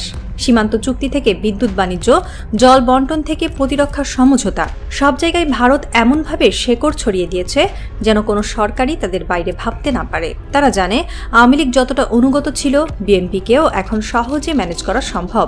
দলে দলে এমন নেতারা আছেন যারা দিল্লির দূতাবাসে গোপনে দেখা করেন, প্রতিশ্রুতি দেন, আমরা ভারত বিরোধী হব না। দিল্লি বিশ্বাস করে যে এই জিতুক, আমরা হারব না। ঢাকার সবাই এখন এক কথাই বলছে, এটা নির্বাচন নয়, এটা অপারেশনাল কন্ট্রোল। আওয়ামী লীগ বা বিএনপি দুটো দলই যেন একই খেলায় বন্দী। ভারত বুঝেছে ভোটের ফলাফলে নয়, আসল খেলা হয় নির্বাচনের আগে। নির্বাচন কমিশন, প্রশাসন, গোয়েন্দা সংস্থা, এমনকি গণমাধ্যমের নিয়ন্ত্রণে। ভারতের গোয়েন্দা সংস্থা র, যারা বাংলাদেশে দীর্ঘদিন ধরে বিভিন্ন রাজনৈতিক ও অর্থনৈতিক প্রভাব তৈরি করেছে, তারা এখন নিঃশব্দে কাজ করছে ভিন্ন কৌশলে। আগের মতো খোলাখুলি নয়, বরং কো-অপারেটিভ কন্ট্রোল। ঢাকার ভূরাজনীতি বিশ্লেষক মাহাদি হাসান বলছেন, তারা এখন সরাসরি হস্তক্ষেপ করে না, তারা মানুষ তৈরি করে যারা যে কোনো দলের ভেতরে থেকেই ভারতের স্বার্থ দেখবে। এভাবেই বাংলাদেশের রাজনৈতিক পরিসর হয়ে উঠছে এক গোলকধাঁধা, যেখানে দেশপ্রেম, নীতি বা মতবাদ নয়, টিকে থাকার জন্য দরকার বিদেশি আশীর্বাদ। এই গোলকধাঁধা রাজনীতিতে ভারতের জয় প্রায় নিশ্চিত মনে হচ্ছিল, কিন্তু হঠাৎ করেই এক অদ্ভুত ছায়া ঘনিয়ে আসছে, যা তাদের সব পরিকল্পনাকে বিপদে ফেলতে পারে। নভেম্বরের শুরুতে উপগ্রহ চিত্রে দেখা যায় পশ্চিমবঙ্গের উত্তর দিনাজপুরের চোপড়ায় এক বিশাল সামরিক স্থাপনা তৈরি হচ্ছে। ভারত সরকার বলছে এটি চিকেন নেক, অর্থাৎ শিলিগুড়ি করিডোরের নিরাপত্তার জন্য, কিন্তু বিশ্লেষকরা বলছেন এই ঘাঁটি বাংলাদেশের সীমান্ত থেকে মাত্র ৩০ কিলোমিটার দূরে, এবং তার অবস্থান এমনভাবে বাছাই করা হয়েছে যে প্রয়োজনে কয়েক ঘন্টার মধ্যেই সীমান্ত পেরিয়ে সামরিক অভিযান চালানো সম্ভব। দ্য ডেকান ক্রনিকলের এক প্রতিবেদনে বলা হয়, নতুন ঘাঁটিটি শুধু প্রতিরক্ষা নয়, এটি একটি অফেন্সিভ প্ল্যাটফর্ম, যা দিয়ে খুব দ্রুত সীমান্ত পার অপারেশন চালানো যাবে। বাংলাদেশের অভ্যন্তরে অনেকে মনে করছেন এটি কেবল প্রতিরক্ষার নাম করে তৈরি একটি চাপ সৃষ্টির কৌশল। কেননা দিল্লি জানে বর্তমান অন্তর্বর্তী সরকারের নেতৃত্বে থাকা প্রফেসর ইউনুস ও তার টিম ভারতের কাছে সহজ প্রতিপক্ষ নয়। এই ঘাটির নির্মাণ সময় এবং রাজনৈতিক প্রেক্ষাপট একসঙ্গে মিলে যাচ্ছে। নির্বাচনের মাত্র ২ মাস আগে যখন দেশের রাজনীতি দুলছে অনিশ্চয়তার তরঙ্গে, তখনই ভারতের এই সামরিক উপস্থিতি এক ধরনের বার্তা। এক সাবেক সেনা কর্মকর্তা কর্নেল তাহের বলেন, এটা ক্লাসিক সাইকোলজিক্যাল প্রেসার। তুমি জানবে কেউ তোমার বাড়ির সামনে বন্দুক হাতে দাঁড়িয়ে আছে, অথচ গুলি করছে না। ভয়টা ঠিক সেখানেই। সব জরিপে দেখা যাচ্ছে বিএনপি নিরঙ্কুশভাবে এগিয়ে। জনগণের সমর্থন, আন্তর্জাতিক সহানুভূতি সবকিছুই যেন তাদের পক্ষে। তবু দলের নেতা লন্ডনে রয়েছেন যেন এক অদৃশ্য চুক্তির ভেতরে। কূটনৈতিক সূত্রে জানা গেছে, যুক্তরাজ্য ও যুক্তরাষ্ট্র উভয় দেশই তারেক রহমানকে বার্তা দিয়েছে, আপনি এখনই ফিরবেন না, পরিস্থিতি পর্যবেক্ষণ করুন। এই পরিস্থিতি কি তা কেউ জানে না, কিন্তু সবাই অনুভব করছে কিছু একটা ঘটছে পর্দার আড়ালে। ঢাকার এক সিনিয়র সাংবাদিক তার প্রতিবেদনে লিখেছেন, এটা শুধু রাজনৈতিক খেলা নয়, এখানে রাষ্ট্রের ভবিষ্যৎ নিয়ে সিদ্ধান্ত হচ্ছে এমন কিছু টেবিলে যেখানে বাংলাদেশ প্রতিনিধিত্ব করছে না। তারেক রহমান হয়তো বুঝেছেন, খেলার ময়দান এখন নয়, নির্ধারিত হচ্ছে অদৃশ্য মঞ্চে। তিনি ফিরলে হয়তো কারো পরিকল্পনা ভেস্তে যাবে, অথবা তিনি জানেন কেউ তাকে ফাঁদে ফেলতে চায়। এই অনিশ্চয়তা, এই নীরবতা সব মিলিয়ে বাংলাদেশের রাজনীতি এখন এক অচেনা থ্রিলারের ভেতর। ঢাকার শাহবাগ থেকে গুলশান পর্যন্ত এখন নতুন নাম অন্তর্বর্তী সরকার, এবং তার নেতৃত্বে আছেন প্রফেসর মোহাম্মদ ইউনূস। যখন শেখ হাসিনার পতনের পর পুরো প্রশাসন অচল হয়ে পড়েছিল, তখন তিনিই একমাত্র ব্যক্তি যার নামের পাশে আন্তর্জাতিক আস্থা ছিল। তবে সেই আস্থা সবার নয়। নয়াদিল্লির কাছে ইউনূস নামটি এক দুশ্চিন্তার প্রতীক। তিনি যুক্তরাষ্ট্র ও ইউরোপের প্রিয়, কিন্তু ভারতের নয়। ভারতের প্রতিরক্ষা মন্ত্রী রাজনাথ সিং প্রকাশ্যে বলেছিলেন, বাংলাদেশের অন্তর্বর্তী সরকারের উপদেষ্টাকে কথা বলার সময় সংযত থাকতে হবে। এটাই ছিল ভারতের সতর্কবার্তা। কিন্তু ঢাকায় সেই বার্তার উত্তর এসেছে একেবারে চোখে চোখ রেখে, যার সারাংশ, বাংলাদেশ স্বাধীন দেশ, এখানে কোনো পরামর্শ বিদেশ থেকে আসে না। এই এক বাক্যেই যেন বদলে গেছে ইতিহাসের গতি। বাংলাদেশের ইতিহাসে এই প্রথমবার দিল্লির প্রকাশ্য মন্তব্যের জবাব এভাবে দেওয়া হলো কূটনৈতিক ভাষায়, কিন্তু কঠোর রাজনৈতিক বার্তায়। ইউনূসের পাশে এখন এমন সব উপদেষ্টা যারা ভারতের পুরনো প্রভাবমণ্ডল থেকে মুক্ত। তাদের মধ্যে অনেকে পশ্চিমা বিশ্বে পড়াশোনা করেছেন, কেউ কেউ জাতিসংঘে কাজ করেছেন। এই দলটি ভারতের চোখে অপরিচিত, কিন্তু যুক্তরাষ্ট্র ও ইউরোপের চোখে আস্থার প্রতীক। দিল্লি জানে, এই সরকার থাকলে তাদের নিয়ন্ত্রণের যুগ শেষ, আর সেই ভয়ই হয়তো সীমান্তের নতুন ঘাঁটি তৈরির পেছনের আসল কারণ। সীমান্তের ওপরে ভারতের ঘাঁটিগুলোতে আলো চলছে বেশি করে। ভারতের দ্য ফাইন্যান্সিয়াল এক্সপ্রেস লিখছে, সেগুলো এখন পুরোপুরি রেডি, মানে শুধু নির্দেশ দিলেই নড়বে ট্যাঙ্ক, উড়বে হেলিকপ্টার। ঢাকার রাত তখন নিস্তব্ধ, কিন্তু নিস্তব্ধতার মধ্যেও এক ভয়ানক গর্জন লুকানো। গুলশানের আকাশে হেলিকপ্টারের ছায়া দেখা যায়, আবার মিলিয়েও যায় মুহূর্তে। জাতীয় টেলিভিশনের স্ক্রিনে প্রফেসর ইউনূসের শান্ত কণ্ঠের বক্তব্যের সারাংশ, বাংলাদেশ কারো করুণায় টিকে নেই, আমরা স্বাধীন, আমরা প্রস্তুত। সেই ভাষণ দেখছিলেন দিল্লির সাউথ ব্লকের ভেতরে বসে থাকা প্রধানমন্ত্রী নরেন্দ্র মোদী। তার পাশে জাতীয় নিরাপত্তা উপদেষ্টা অজিত দোভাল, সামনে টেবিলে গোপন রিপোর্ট। রাতটা হঠাৎ ভারী হয়ে ওঠে। দিল্লির ঘড়িতে তখন রাত 2টা। বাইরে বৃষ্টি পড়ছে, কিন্তু দক্ষিণ এশিয়ার রাজনীতির তাপমাত্রা ক্রমেই বাড়ছে।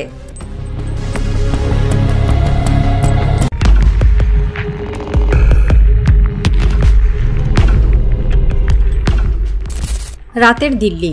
সাউথ ব্লকের জানালাগুলো এখনো আলো জ্বলছে। চারিদিকে নিস্তব্ধতা, কেবল দফায় দফায় বাজছে টেলিগ্রাফের মৃদু বিপ। ভারতের প্রতিরক্ষা মন্ত্রণালয়ের এক গোপন কক্ষে বসে আছেন প্রধানমন্ত্রী নরেন্দ্র মোদী, প্রতিরক্ষা মন্ত্রী রাজনাথ সিং আর সেনাপ্রধান জেনারেল আনন্দ বর্মা। টেবিলের উপর রাখা এক নীল ফাইলে লেখা অপারেশন বাংলাদেশ।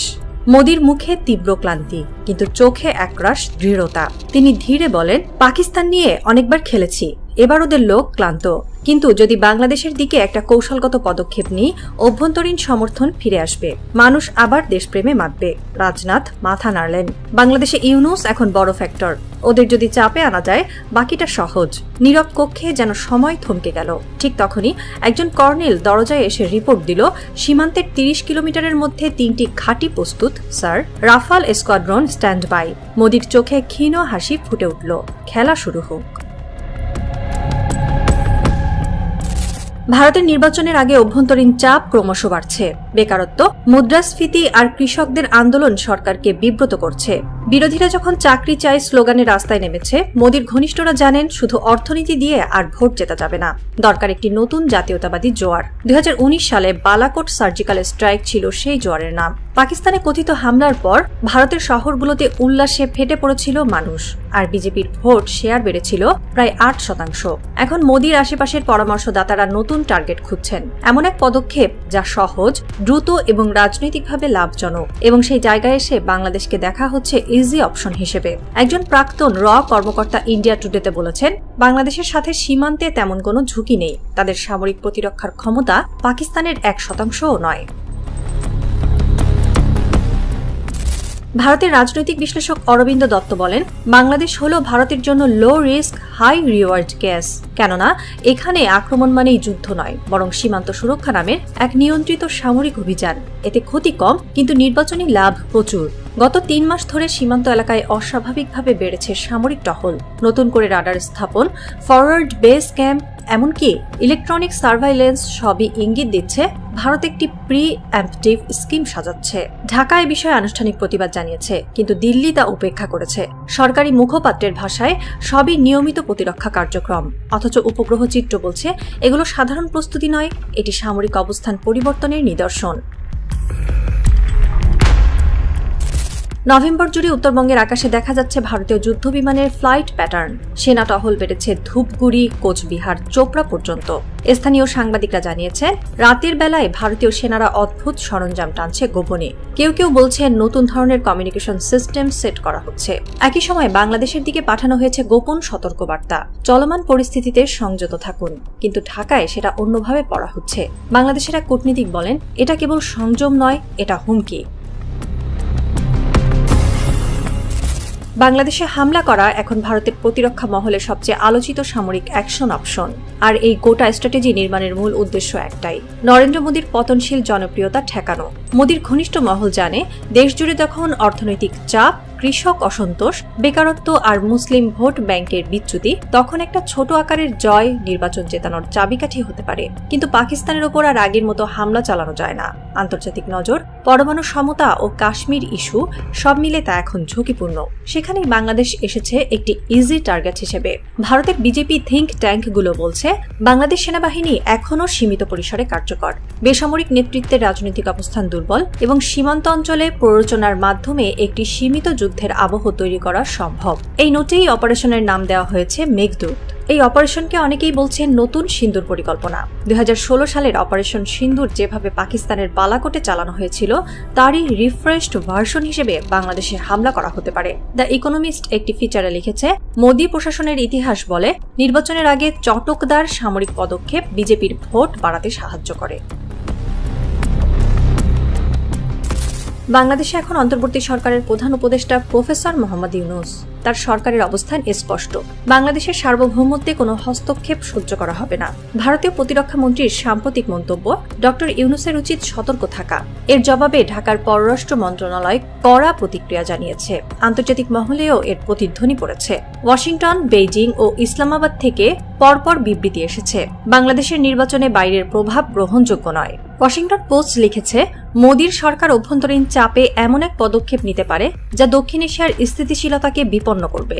চীনের সরকারি সংবাদ মাধ্যম গ্লোবাল টাইমস আরও সোজাসুজি বলেছে, ভারত যদি বাংলাদেশে উত্তেজনা সৃষ্টি করে তা আঞ্চলিক অর্থনৈতিক অংশীদারিত্বের জন্য আত্মঘাতী হবে।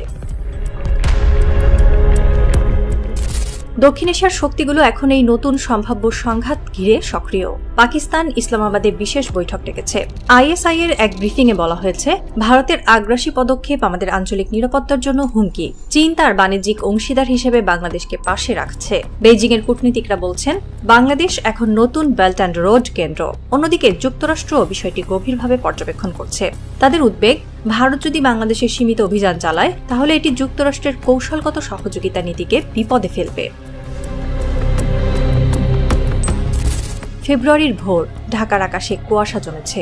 স্যাটেলাইট ফিডে দেখা যাচ্ছে সীমান্তের ওপারে ট্যাঙ্কের সারি। ভারতীয় মিডিয়া হঠাৎ ঘোষণা দিচ্ছে সন্ত্রাস দমন অভিযান শুরু হয়েছে, কিন্তু ঢাকায় কোনো আন্দোলন নেই, কেবল নিস্তব্ধতা। প্রফেসর ইউনূস রাষ্ট্রপতির দপ্তরে ফোন করেন, কণ্ঠে শান্ত স্বর, সব ইউনিট প্রস্তুত রাখুন, যদি যুদ্ধ আসে কূটনীতি হবে প্রথম অস্ত্র।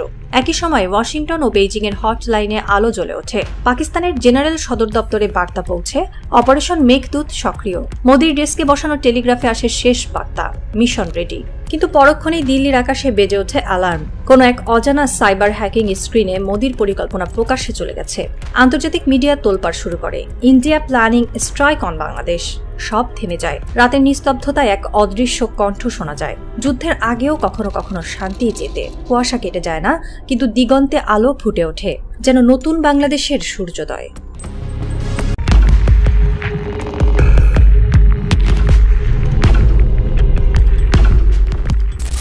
ঢাকার আকাশে সেদিন এক অদ্ভুত নীরবতা নেমেছিল। রাত নয়, তবুও শহরের বাতিগুলো ম্লান, যেন কেউ ইচ্ছে করে আলো কমিয়ে দিয়েছে। তেজগাঁওয়ের সামরিক হ্যাঙ্গারে সারিবদ্ধভাবে দাঁড়িয়ে আছে 6টি ড্রোন। রূপালী দেহে কালো নকশা, ডানার নিচে ঝুলে আছে লেজার গাইডেড ক্ষেপণাস্ত্র। একজন তরুণ পাইলটের চোখে প্রতিফলিত হচ্ছে যুদ্ধের আগুন। আর কন্ট্রোল রুমের এক কর্নেল নিঃশব্দে বললেন, আজ রাতটা ইতিহাস বদলাবে।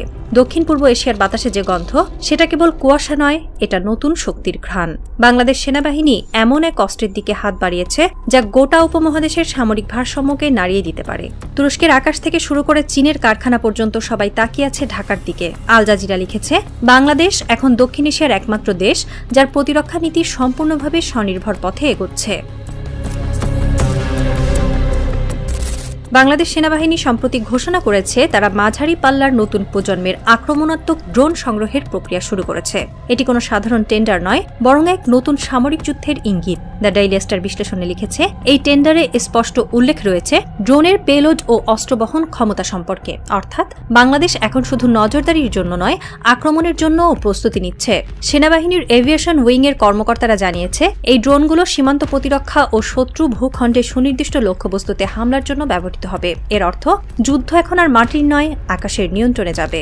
ভারতের সামরিক বিশ্লেষক কর্নেল অরুণ কাপুর ইন্ডিয়া টুডেকে বলেন, বাংলাদেশের এই ঘোষণা ভারতের প্রতিরক্ষা বৃত্তে কম্পন সৃষ্টি করেছে, কারণ এই ড্রোনগুলোর লক্ষ্য কেবল সীমান্ত নজরদারি নয়, নীরব আঘাত। এটি নিছক একটি ক্রয় নয়, বরং একটি বার্তা। বাংলাদেশ এখন কারো ছায়ায় নয়, নিজের কৌশলে এগোচ্ছে। তুরস্ক, যে দেশ একসময় ন্যাটোর ছায়ায় ছিল, এখন নিজেই ড্রোন কূটনীতির মাধ্যমে বিশ্ব মানচিত্রে আগুন জ্বালিয়েছে। আজারবাইজান আর্মেনিয়া যুদ্ধ থেকে শুরু করে ইউক্রেনের যুদ্ধে বাইরাক্তার TB2 ড্রোন একাই পরিবর্তন এনেছে। একটি ড্রোন যা দিনে 27 ঘন্টা পর্যন্ত আকাশে থাকতে পারে, একটি ট্যাঙ্ক, রাডার বা আর্টিলারি ধ্বংস করতে পারে মাত্র এক আঘাতে। বাংলাদেশ 2022 সালে তুরস্কের কাছ থেকে প্রথম 12টি বাইরাক্তার TB2 কিনেছিল। প্রথম ব্যাচের 6টি ইতিমধ্যেই মোতায়েন হয়েছে, বাকি 6টির সরবরাহ শেষ হয়েছে বলে জানিয়েছে আনাদুলু এজেন্সি। বাংলাদেশের হাতে এখন এমন এক যুদ্ধক্ষম ড্রোন বাহিনী আছে যা এই অঞ্চলের যে কোনো সীমান্ত সংঘাতে গেম চেঞ্জার হবে। এবার বাংলাদেশ যে নতুন ড্রোন কিনছে সেটি হতে পারে বাইরাক্তার আকিঞ্জি, একটি হেভি ক্লাস ড্রোন যা 1350 কেজি অস্ত্র বহন করতে পারে। ডিফেন্স নিউজ তুর্কি মন্তব্য করেছে, বাংলাদেশ তুরস্কের সবচেয়ে বিশ্বাসযোগ্য পার্টনার হিসেবে আবির্ভূত হয়েছে।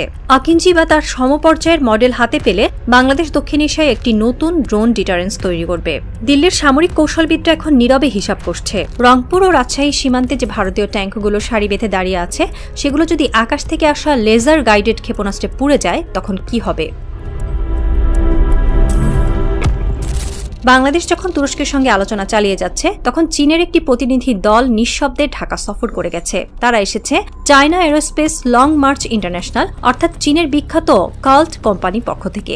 এই প্রতিষ্ঠানই তৈরি করেছে ভয়ঙ্কর CH-4 ও CH-5 সিরিজের আক্রমণাত্মক ড্রোন, যেগুলোকে বলা হয় মার্কিন MQ-9 প্রিডেটরের এশীয় প্রতিরূপ। চীনের গ্লোবাল টাইমস জানিয়েছে, বাংলাদেশ দক্ষিণ এশিয়ায় এমন একটি কৌশলগত অবস্থানে রয়েছে যেখানে চীনের ড্রোন প্রযুক্তি শুধু বিক্রি নয়, কৌশলগত ভারসাম্যের উপকরণ। এই খবরের পরই দিল্লিতে নড়েচড়ে বসে ভারতের নিরাপত্তা উপদেষ্টা অজিত দোভালের দপ্তর। দ্য হিন্দু লিখেছে, বাংলাদেশ যদি চীনের CH-5 বা উইংলুং 2 মডেল ক্রয় করে, তাহলে ভারতের পূর্বাঞ্চলীয় আকাশপথ আর নিরাপদ থাকবে না। একটি CH-5 ড্রোন 14 ঘন্টা উঠতে পারে, একসঙ্গে 240 কেজি বোমা বহন করতে পারে। ভারতের সীমান্ত রাডার এগুলো শনাক্ত করার আগেই আঘাত নেমে আসবে। একজন ভারতীয় প্রতিরক্ষা বিশ্লেষক অরিন্দম মুখার্জি বলেন, বাংলাদেশ একদিকে তুরস্ক, অন্যদিকে চীনের সঙ্গে কাজ করছে। এটা ভারতের জন্য কৌশলগত দুঃস্বপ্ন। দিল্লির সামরিক সূত্র বলছে, বাংলাদেশ চীন ড্রোন সহযোগিতা শুরু হলে ভারতের পূর্বাঞ্চলে নতুন প্রতিরক্ষা ঘাঁটির তৈরির পরিকল্পনা হাতে নেওয়া হবে। অর্থাৎ একটি ড্রোন প্রকল্প থেকেই শুরু হতে পারে এক নতুন অস্ত্র প্রতিযোগিতা। ইউক্রেন যুদ্ধ পৃথিবীকে নতুন পাঠ শিখিয়েছে। যুদ্ধক্ষেত্রে আকাশের ড্রোন মাটির ট্যাঙ্ককে হার মানিয়েছে। রাশিয়ার ট্যাঙ্ক ধ্বংস করেছে ইউক্রেনের সস্তা FPV ড্রোন। বিশ্বজুড়ে সামরিক পরিকল্পনায় এখন একটাই প্রশ্ন, ট্যাঙ্ক বনাম ড্রোন, কে জিতবে? বাংলাদেশও সেই উত্তর জানে। ঢাকার প্রতিরক্ষা নীতিতে এখন যুক্ত হয়েছে প্রিসিশন স্ট্রাইক ডক্ট্রিন, অর্থাৎ শত্রুকে ধ্বংস করতে হবে নিঃশব্দে, সুনির্দিষ্টভাবে। জেন্স ডিফেন্স উইকলি লিখেছে, বাংলাদেশের নতুন অ্যাটাক ড্রোন প্রোগ্রাম আঞ্চলিক সামরিক কৌশলে এক বৈপ্লবিক পরিবর্তন আনবে। এটি একটি ড্রোন ডিটারেন্স নীতির সূচনা। বিশেষজ্ঞরা বলছেন, ভারতীয় ট্যাঙ্ক বাহিনীর সবচেয়ে দুর্বল অংশ হল তার উপরের বর্ম, যেখানে লেজার গাইডেড ক্ষেপণাস্ত্র নেমে আসে আকাশ থেকে। একটি TB2 বা CH-4 ড্রোনই যথেষ্ট একটি ট্যাঙ্ক স্কোয়াড্রনকে ধ্বংস করার জন্য। সাবেক ভারতীয় air commander S Menon Times নাওকে বলেন, রংপুর সীমান্তে ভারতের আধিপত্য চিরকাল থাকবে, এই বিশ্বাস এখন আর টেকসই নয়। বাংলাদেশ সেনাবাহিনীর এক ঊর্ধ্বতন কর্মকর্তা ডনে জানান, আমরা যুদ্ধ চাই না, কিন্তু আমাদের প্রযুক্তি এখন বলবে কতদূর পর্যন্ত অন্য কেউ আমাদের সীমা ছাড়িয়ে যেতে পারে। বাংলাদেশের ফোর্সেস গোল 2030 এখন আর কাগজে থাকার স্বপ্ন নয়। এই কর্মসূচির অধীনে সেনাবাহিনী, নৌবাহিনী ও বিমান বাহিনীর সমন্বিত আধুনিকীকরণ চলছে। অ্যাটাক ড্রোন, নজরদারি স্যাটেলাইট, নৌ ড্রোন, এমনকি লয়টারিং মিউশনও যুক্ত হচ্ছে প্রতিরক্ষা কাঠামোয়।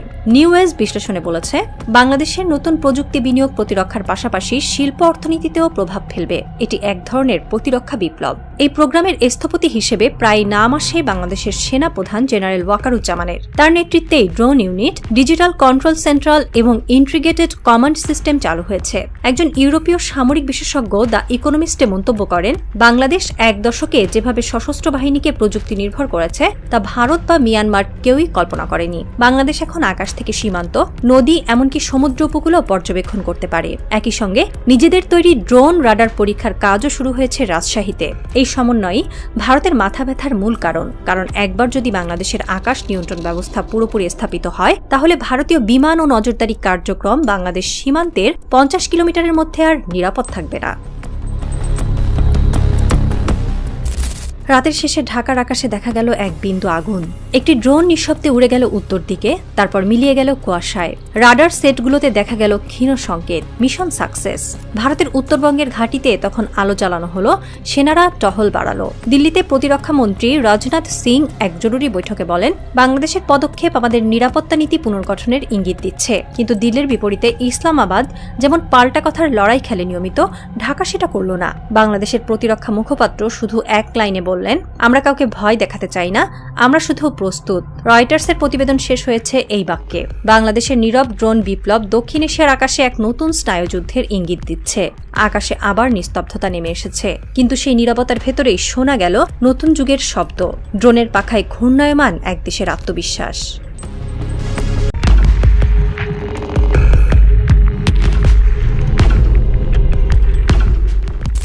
সিলেটের পাহাড়ে তখন শীতের কুয়াশা জমে আছে স্তরে স্তরে। ভোরের সূর্য উঠেছে, কিন্তু আলো যেন কুয়াশার ভেতর হারিয়ে গেছে। চা বাগানের কিশোরেরা টিনের মগ হাতে কাঁপতে কাঁপতে আগুন পোহাচ্ছে। দূরে কোথাও একটি পুরনো ট্রানজিস্টার রেডিও ফিসফিস করছে। আজ সিলেট অঞ্চলে ইউরেনিয়াম মজুদের নতুন প্রমাণ পাওয়া গেছে। এক বৃদ্ধ কৃষক রেডিওর শব্দ বাড়িয়ে শুনতে চাইলেন, মুখে বিস্ময়ের রেখা, চোখে এক চিলতে গর্বের আলো।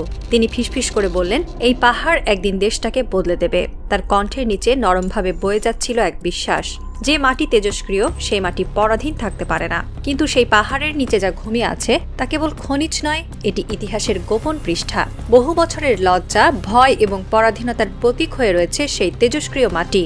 এবং আজ সেই মাটির নিচে যেন কোনো অদেখা শক্তি অস্থির হয়ে উঠছে, সময়ের কাছে জবাব চাইছে, আমাকে কতদিন আর চাপা দিয়ে রাখবে। স্বাধীনতার প্রথম দশকে যখন দেশ এখনও যুদ্ধের ক্ষত সামলাচ্ছে, তখনই কিছু তরুণ ভূতাত্ত্বিক খবর আনেন সিলেট ও মৌলভীবাজারের পাহাড়ে অদ্ভুত ধরনের শিলা পাওয়া গেছে। সেই শিলাগুলো সাধারণ নয়, তেজস্ক্রিয়। আর তেজস্ক্রিয় মানেই ইউরেনিয়াম, যেটি পৃথিবীর সবচেয়ে দামি খনিজ, পারমাণবিক শক্তির হৃদয়। সেই সময় রাষ্ট্রপতি জিয়াউর রহমান নিজে হেলিকপ্টারে করে গিয়েছিলেন ওই এলাকায়। পাহাড়ের পাথরে হাত রেখে বলেছিলেন, এই মাটির ভেতরে যা আছে তা একদিন দেশের ভাগ্য বদলাবে। সেই আশাবাদের সময়টা দ্রুত ফুরিয়ে যায়। বিভিন্ন রাজনৈতিক পরিবর্তন, হত্যা, অভ্যুত্থান আর বিদেশি প্রভাবের ছায়ায় এই সম্ভাবনা হারিয়ে যায় রাষ্ট্রীয় অগ্রাধিকারের তালিকা থেকে। তেজস্ক্রিয় পাথরগুলো মাটির নিচে ঘুমিয়ে থাকে, আর তার উপর চাপা পড়ে ইতিহাসের ধুলা। যে দেশের নেতৃত্ব একসময় স্বাধীনতার মানে বুঝত, সেই দেশের নতুন প্রজন্ম কেবল শুনে যায়, হ্যাঁ সেখানে কিছু আছে, কিন্তু কিছু করা সম্ভব নয়। এই কিছু করা সম্ভব নয়ের মধ্যেই লুকিয়ে আছে আধিপত্যের সবচেয়ে বড় অস্ত্র। কারণ যে জাতিকে নিজের মাটির ওপরই অবিশ্বাস করানো যায়, তাকে দাস বানাতে আর অস্ত্র লাগে না। ভারত সবসময় সিলেটের পাহাড়কে কৌশলগত চোখে দেখেছে। তাদের মেঘালয় রাজ্যের ইউরেনিয়াম বেল্ট বাংলাদেশের সীমানা ছুঁয়ে আছে। ভূগোলবিদরা বলেন এই দুই অঞ্চলের মাটির গঠন এক, শিলাস্তর এক, তেজস্ক্রিয় স্রোতও একটানা। অর্থাৎ যেখানে ভারত খনন করছে সেই ইউরেনিয়াম বলয় সরাসরি চলে এসেছে বাংলাদেশের ভূগর্ভে। তবুও দিল্লির কণ্ঠে সতর্কবাণী, বাংলাদেশ খনন করলে বিপদ হবে। কেন? কারণ পরিবেশ নষ্ট হবে, ভূগর্ভস্থ পানি দূষিত হবে, সীমান্তে বিপর্যয় ঘটবে। কিন্তু প্রশ্ন হলো, যখন ভারত নিজেই একই পাহাড়ে খনন করছে তখন কি পরিবেশের ক্ষতি হয় না? উত্তরটা সোজা, তারা ক্ষতি চায় না, নিয়ন্ত্রণ চায়। দিল্লি জানে বাংলাদেশ যদি নিজের ইউরেনিয়াম উত্তোলন শুরু করে তাহলে দুটো বিষয় ঘটবে। এক, বাংলাদেশ জ্বালানিতে আত্মনির্ভরশীল হবে। দুই, ভারতের কূটনৈতিক প্রভাব ধসে পড়বে। এই ভয় থেকেই তারা বাধা তৈরি করেছে, পরিবেশের নামে, নিরাপত্তার নামে, সীমান্ত ঝুঁকির নামে। আসলে এটি ছিল এক অদৃশ্য পর্দা, যার আড়ালে লুকিয়েছিল আধিপত্যের রাজনীতি।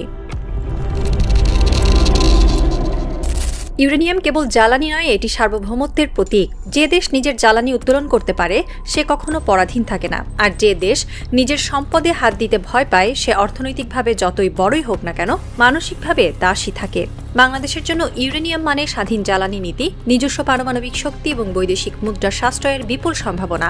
1 কেজি ইউরেনিয়াম থেকে উৎপন্ন শক্তি সমান 1000 টন তেল বা কয়লার। যদি এই সম্পদ ব্যবহার করা যেত তবে রূপপুর কেন্দ্র বিদেশি ইউরেনিয়ামের উপর নির্ভরশীল থাকত না, বিদ্যুতের দাম হতো হাতের নাগালে, এবং বাংলাদেশ হতো দক্ষিণ এশিয়ার প্রথম জ্বালানি স্বনির্ভর রাষ্ট্র।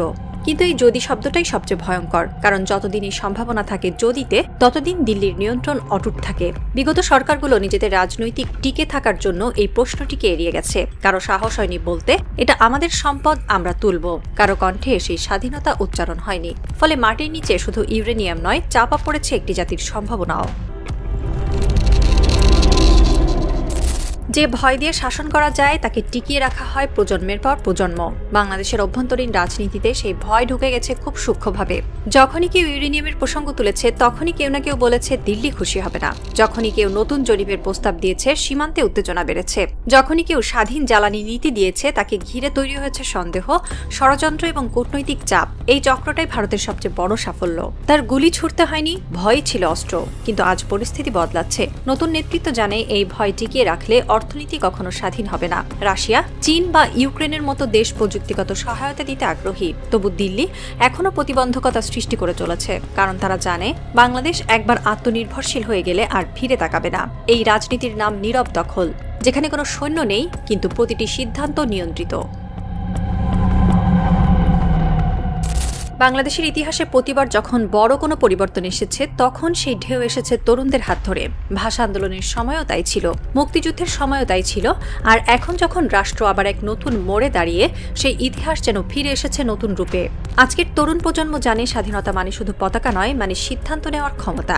এই প্রজন্মের কাছে জাতীয় মর্যাদা এখন আর কেবল অতীতের স্মৃতি নয়, এটি ভবিষ্যতের পরিকল্পনা। তারা দেখতে পাচ্ছে দেশের মাটির নিচে লুকিয়ে আছে এমন এক সম্ভাবনা যা পুরো অর্থনীতির মোড় ঘুরিয়ে দিতে পারে। সিলেট ও মৌলভীবাজারের পাহাড়ের নিচে যে ইউরেনিয়াম বেল্ট রয়েছে সেটি শুধু একটি খনিজ ক্ষেত্র নয়, এটি আত্মনির্ভরতার প্রতীক। তরুণরা এখন প্রশ্ন তুলছে, যখন ভারত নিজের মেঘালয় থেকে ইউরেনিয়াম তুলতে পারে তখন বাংলাদেশ কেন পারবে না? এই প্রশ্ন এখন ক্যাম্পাস থেকে সোশ্যাল মিডিয়া পর্যন্ত ছড়িয়ে পড়েছে। তারা জানে ইউরেনিয়াম মানে কেবল জ্বালানি নয়, এটি একটি রাষ্ট্রের জ্ঞান, প্রযুক্তি এবং আত্মবিশ্বাসের প্রতীক। পৃথিবীর যে দেশগুলো নিজেদের শক্তি দিয়ে মাথা উঁচু করে দাঁড়িয়েছে তারা সকলেই নিজের সম্পদ উত্তোলনের সাহস দেখিয়েছে। নরওয়ে তার তেল, ইরান তার গ্যাস, কাজাকিস্তান তার ইউরেনিয়াম, সবাই নিজের সম্পদ দিয়ে এই বিশ্বে অবস্থান শক্ত করেছে। তরুণ প্রজন্ম এখন সেই তুলনা টানছে নিজেদের দেশের সঙ্গেও। তারা হিসাব জানে, রূপপুর পারমাণবিক বিদ্যুৎ কেন্দ্রের জন্য যে পরিমাণ ইউরেনিয়াম রাশিয়া থেকে আনা হয় তার জন্য বছরে যে পরিমাণ বৈদেশিক মুদ্রা খরচ হয় তা দেশের বাজেটের একটা বিশাল অংশ। যদি সেই ইউরেনিয়াম নিজস্ব উৎস থেকে পাওয়া যেত তবে দেশ বছরে কয়েক বিলিয়ন ডলার সাশ্রয় করতে পারত। এই অর্থ দিয়ে নতুন বিশ্ববিদ্যালয়, হাসপাতাল কিংবা প্রতিরক্ষা গবেষণা কেন্দ্র গড়ে তোলা যেত। এটাই সেই নতুন চিন্তা যা তরুণদের রাজনৈতিকভাবে নয় অর্থনৈতিকভাবে সচেতন করে তুলছে। কিন্তু এই প্রশ্ন যত বেড়ে উঠছে ততই অস্বস্তি বাড়ছে পুরনো রাজনৈতিক শ্রেণীর ভেতরে, কারণ এতদিন পর্যন্ত ভয় দেখিয়েই নিয়ন্ত্রণ করা হয়েছে। দিল্লি রাগ করবে, সীমান্তের সমস্যা হবে, আন্তর্জাতিক চাপ বাড়বে। কিন্তু আজকের প্রজন্ম সেই ভয় মানে না। তারা জানে ভয় যতদিন টিকবে পরাধীনতাও ততদিন বেঁচে থাকবে। এখনকার তরুণরা কেবল প্রতিবাদ করে না, তারা বিশ্লেষণ করে। তারা জানে মাটির নিচে থাকা ইউরেনিয়াম মানে শুধু অর্থনীতি নয়, এটি রাষ্ট্রীয় মর্যাদার প্রশ্ন। তারা বলছে যদি প্রতিবেশী রাষ্ট্র আমাদের সম্ভাবনা দেখে ভয় পায় তাহলে সেই ভয়টাই আমাদের সবচেয়ে বড় শক্তি। ভারতের উত্তর পূর্বাঞ্চলে এখন সামরিক তৎপরতা বেড়েছে, নতুন ঘাঁটি তৈরি হচ্ছে, নজরদারি ড্রোন উঠছে সিলেট সীমান্তে। অন্যদিকে বাংলাদেশের ভেতরে নীরবে কাজ শুরু হয়েছে নতুন ভূতাত্ত্বিক জরিপের। এটি যেন এক নিঃশব্দ যুদ্ধ, যেখানে গুলি নেই, আছে তথ্য, যেখানে ট্যাঙ্ক নেই, আছে গবেষণার রিপোর্ট। ঢাকায় এক বৈঠকে একজন কর্মকর্তা বলেছিলেন, আমরা আর ভয় পাই না, এবার আমাদের মাটির হক আমাদেরই। সেই রাতে পুরো দেশের কোথাও বিদ্যুৎ যায়নি, কিন্তু কুয়াশার ভেতর যেন কোনো নতুন আলো ছড়িয়ে পড়ছিল। বাংলাদেশ প্রস্তুত হচ্ছে যুদ্ধের জন্য নয়, মর্যাদার জন্য। এই প্রস্তুতি হয়তো কারো চোখে পড়ে না, কিন্তু ইতিহাস জানে, যে দেশ নিজের মাটির দিকে তাকাতে শেখে সেই দেশকে আর দমিয়ে রাখা যায় না। ভোর হয়ে গেছে, সিলেটের পাহাড়ে শিশির জমে আছে রূপার মতো। দূরে আজান শোনা যাচ্ছে। এক তরুণ ভূতাত্ত্বিক পাহাড়ের ঢালে দাঁড়িয়ে নমুনা হাতে বলল, এই মাটি থেকে আলো উঠবে একদিন। তার পাশে দাঁড়িয়ে বৃদ্ধ চা বিক্রেতা হাসলেন, ও আলোই আমাদের স্বাধীনতা। আকাশে সূর্য উঠছে ধীরে ধীরে, মেঘের ফাঁক দিয়ে যেন নতুন এক দিনের শুরু দেখা যাচ্ছে, যে দিনের নাম আত্মনির্ভরশীলতা, যে দিনের প্রতীক ইউরেনিয়ামের মতো উজ্জ্বল শক্তি। বাংলাদেশ আজও সেই সকালের অপেক্ষায় আছে, যখন সীমান্তের কাঁটাতার নয়, নিজের মাটির শক্তি হবে তার অস্ত্র। যখন কেউ বলবে, আমরা আর অন্যের বিদ্যুৎ চাই না, আমরা নিজের আলোয় জ্বলি, সেই দিনই হবে প্রকৃত স্বাধীনতার সূর্যোদয়। আর সেদিনেই পাহাড়গুলো শুধু তেজস্ক্রিয় নয়, হবে এক জাতির জেগে ওঠা চেতনার প্রতীক।